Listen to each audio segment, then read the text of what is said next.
My name's Dr. Nick Lane. I'm in the Department of Genetics, Evolution and Environment at University College London, and I'm interested in the ways in which complicated life, complex life arose on Earth. In fact, there's a big hole right at the centre of biology because complex life arose on our planet only once in 4 billion years of history. We know that because all plants, all animals, algae, fungi and so on, everything you can see, everything which is important to us on this planet, shares a basic cell structure. And that cell structure, there's so many points in common that it's very plain that it all had a single ancestor, and that single ancestor arose once, somehow, from the bacteria. And it's very different to bacteria, to prokaryotes, which are very simple, very small cells, and they arose perhaps 3.5, maybe 4 billion years ago, and they've hardly changed in that whole time. We can find fossils 4 billion years old, or 3.5 billion years old, of bacteria that look the same as bacteria today. So I'm interested in what it was, what event led to this transformation of possibilities from the very simple, morphologically simple bacterial cell to the enormously complex eukaryotic cell, which gave rise to all these different explosion of organisms.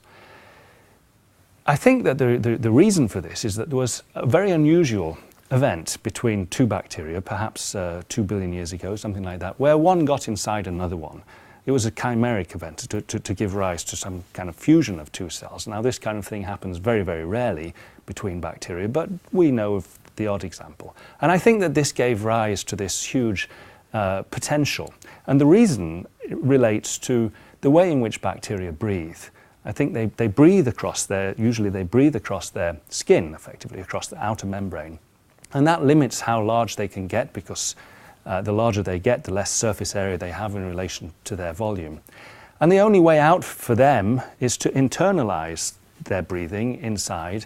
And the problem with that is that they require genes to control it. And the bigger a bacteria is, the more copies of its genome it has. And that's a tremendously laborious problem for it. They simply can't get around it. And having one cell inside another cell suddenly gives rise to this state where you're able to expand up in size while being stable as a cell and while having lots and lots of energy. So that's the difference, really, as I see it, between the bacteria, which are limited by energy, and the eukaryotes, which are able to expand and swell and accumulate DNA, and they're not limited in energy.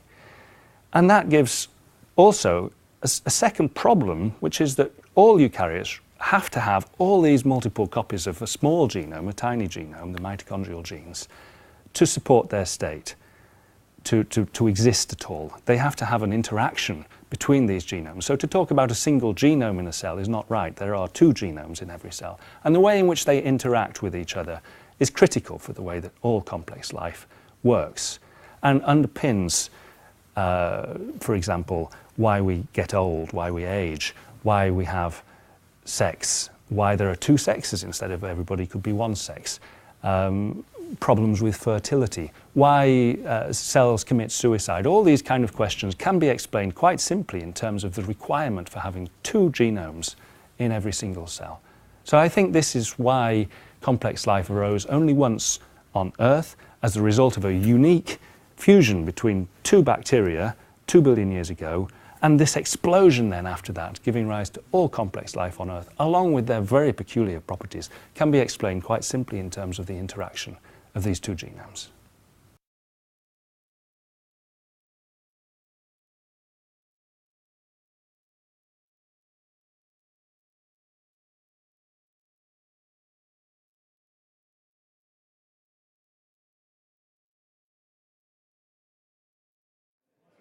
So, good evening, ladies and gentlemen.